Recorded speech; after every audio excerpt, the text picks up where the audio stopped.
to share from experience, okay, what some of these things are. Number one, some people think things should always be fair. And when things are not fair, they get angry with God and they leave. Isn't that true? Not fair, not fair. Why you treat them like that and treat me like that? Not fair. And then they get offended and they leave. Well, the cross was not fair. Yet God allowed it. Sometimes, I've observed people even get stumbled because someone that they look up to, maybe they look up to a leader, okay? They really respect the leader, they look up to the leader, but sometimes the leader is also human. And there's something that makes them very angry, okay? And they cannot overcome that. And then they leave. But someone shared something with me that really helps, okay? And it's this. God uses imperfect people to perfect imperfect people. God uses imperfect people to perfect imperfect people. So if we can remember that, that would really help. I want to share something with you.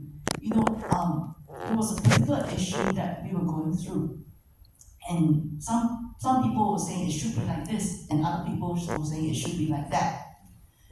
And the church leaders said it should be like A, okay?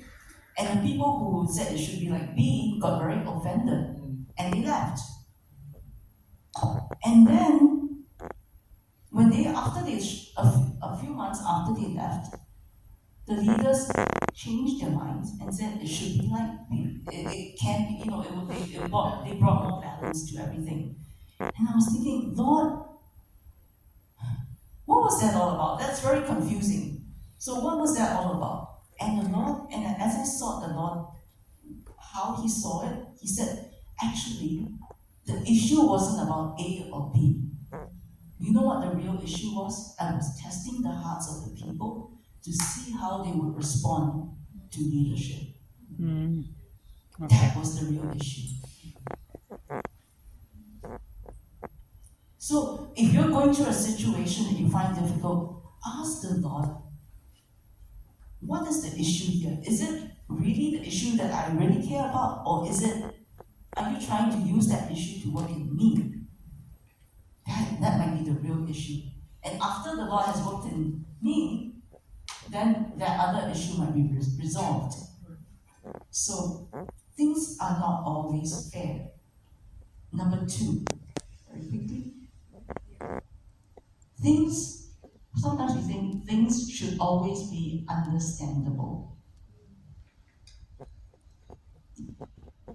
But not everything that God does can be understood. And some things you just can't understand, except in light of eternity. One day in eternity, when we stand in His presence, maybe we will understand.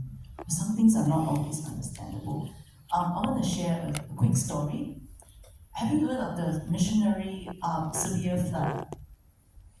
Anyone heard the story? Very amazing story. So there were these two missionaries, I think from a part of Europe.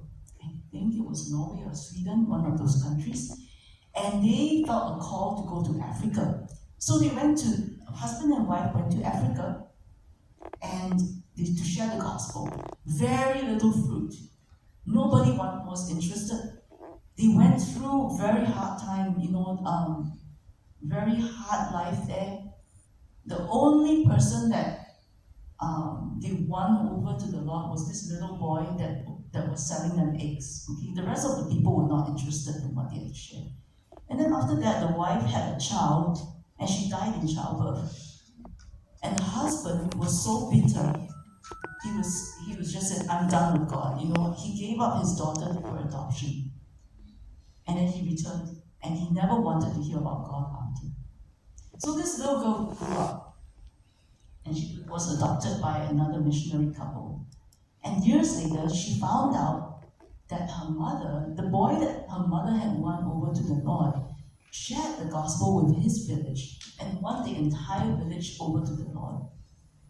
And not only that, the gospel started spreading in this country through just one person. One person.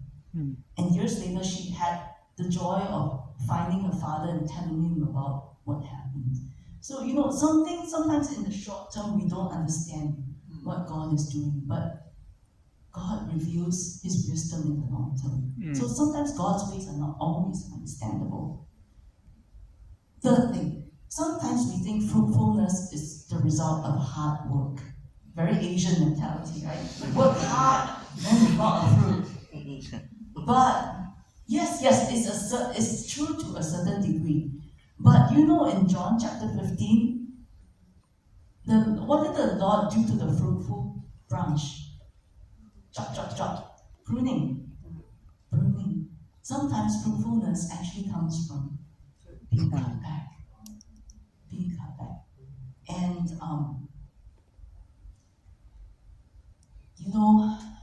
I want to bring this to a close. We're preparing for a revival. The next great revival.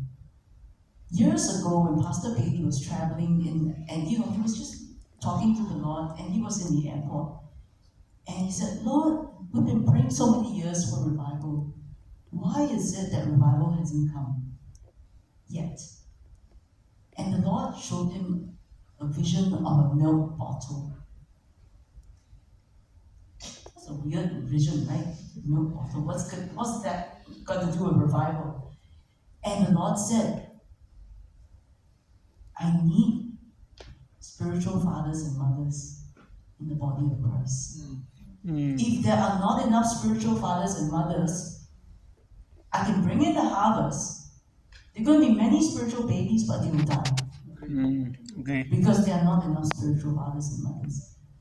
So, You are talking to him. oh, Why? Okay. I just preached to him and you get the call. Spiritual father. I was thinking about the 3 different stages of maturity, right? You have children, young men, and Adults. fathers. Now, children, when you think about bringing up children, you say, most of the time you're telling them, hey, don't do this.